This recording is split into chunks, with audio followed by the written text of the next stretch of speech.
नमस्कार।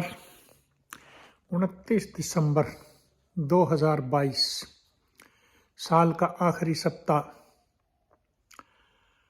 उस दिन शुक्र ग्रह अपनी राशि चेंज कर रहे हैं।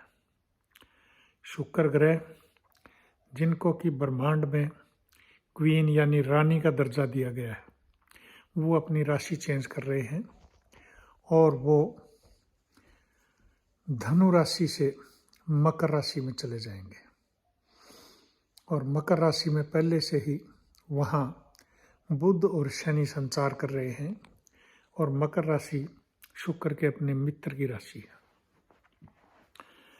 यानी शुक्र ग्रह साल में आखिरी सप्ताह में राशि चेंज करके अपने मित्र की राशि शनि के साथ संचार करेंगे और शनि की ही राशि से।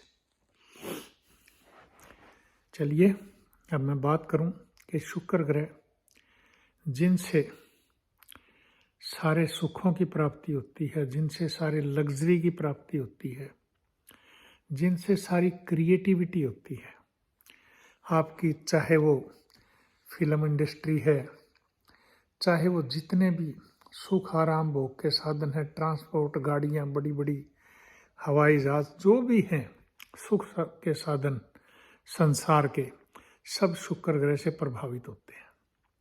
इन्हीं की वजह से ही वो पैदा होते हैं और इन्हीं की वजह से ही खत्म होते हैं। इसका मतलब शुक्र ग्रह अगर कहीं अच्छे हैं तो सब कुछ है, शुक्र ग्रह अच्छे नहीं है तो कुछ भी नहीं है।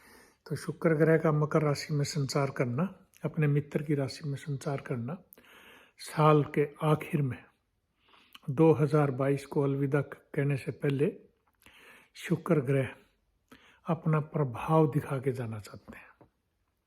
अतः आपकी कुंडली में भी अगर शुक्र ग्रह सही बैठे हैं और संचार के दौरान अगर सही जगह से संचार कर रहे हैं तो निश्चित रूप से, चाहे वो देश है, प्रदेश है, चाहे राजा है, रंक है, उसके लिए शुक्र ग्रह अच्छा समय दे के जा रहे हैं, अच्छा प्रभाव दे के जा रहे हैं। और इसके साथ साथ किसी की शादी में, विवाह में कहीं रुकावट आई हुई है, ऐसे समय में भी शुक्र ग्रह अगर आपकी कुंडली में सही संचार है और सही जगह बैठे हैं तो यूँ समझिए कि आपके वारे न्यारे हैं, आपका ये कार्य भी पूरा होने जा रहा है। तो शुक्र ग्रह के संचार का फायदा उठाएं, उनको नमस्कार करें, उनका पूजा पाठ करें तो आपको फायदा होगा। अब शुक्र ग्रह के बारे में मैं ज्योतिष के हिसाब से राशियों का बताना चाहता हूँ कि खास करके शुक्र ग्रह मीन राशि को सबसे ज़्यादा फायदा देने जा रहे हैं। पाइसिस, जहाँ से बृहस्पति स्वयं संचार कर रहे हैं, उनसे भी शुक्र ग्रह 11वें होंगे। आपके धन, ऐशो आराम और अपोजिट सेक्स मित्रता काफ़ी प्रभावित होगी और काफ़ी अच्छा फल भी मिलेगा उसका।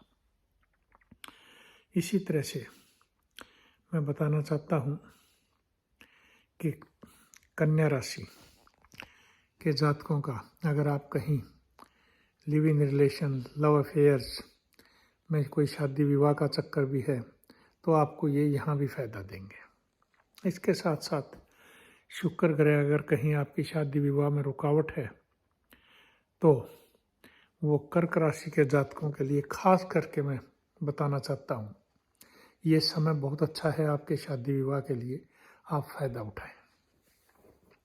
और इसके साथ साथ मेष राशि के जातक अपने प्रोफेशन से संबंधित, अपने बिजनेस से, कार्यों से संबंधित कोई फायदा उठाना चाहते हैं तो उठा सकते हैं ऐसे समय में। और शादी विवाह के बारे में भी आप फायदा उठा सकते हैं।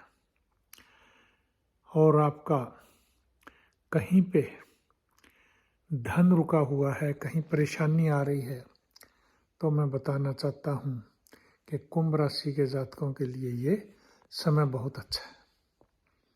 तो जो मैंने बताया वहाँ आप अपना फ़ायदा उठाएं और अगर आप कहीं फॉरेन यात्रा पे जाना चाहते हैं, घर से दूर लंबी यात्रा में, बिजनेस में, व्यापार में, और कोई लव मैरिज वगैरह का फ़ायदा उठाना चाहते हैं, तो शुक्र की अपनी राशि टॉरस वाले जातक इस समय काफ़ी फ़ायदा उठा सकते हैं।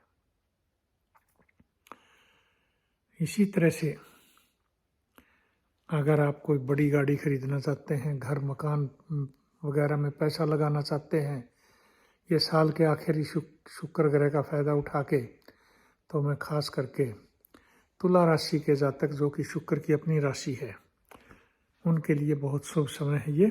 वो भी अपना कार्य संपूर्ण कर सकते हैं। और कहीं आपके कर्जों में दिक्कत आ रही है, कोई परेशानी आ रही है, कुटुंब की समस्या है, कोई हेल्थ इश्यू है, कोई बच्चे वगैरह की परेशानी आ रही है, तो मैं कहना चाहता हूँ कि धनु राशि के जातक इसमें फ़ायदा उठाएं। इसके साथ साथ जो है आप दूसरा धन यानी कि आपकी अकुमुलेटेड वेल्थ जो आपके बुजुर्गों की भी है, उसका भी फ़ायदा उठा सकते हैं ऐसे समय में। तो ये आपकी रही प्रोग्रेस की बातें, कुटुंब वगैरह की भी, शादी विवाह की भी, अन्य दूसरी राशियों को भी शुक्र ग्रह नॉर्मल फ़ायदा देंगे और आप उसका फ़ायदा उठा सकते हैं। शुक्र ग्रह की उपासना कीजिए। ओम शूम शुक्राय नमः साउथ ईस्ट की तरफ फेस करके 6 बार मंत्र जरूर एक टाइम में बोल लें, अपना स्नान ध्यान करके। और इसी तरह से आप शुक्र ग्रह की वस्तुओं का जितना हो सकता है वो दान करें, माँ लक्ष्मी की पूजा करें, तो आपको शुक्र ग्रह काफ़ी फ़ायदा दे के जाएंगे।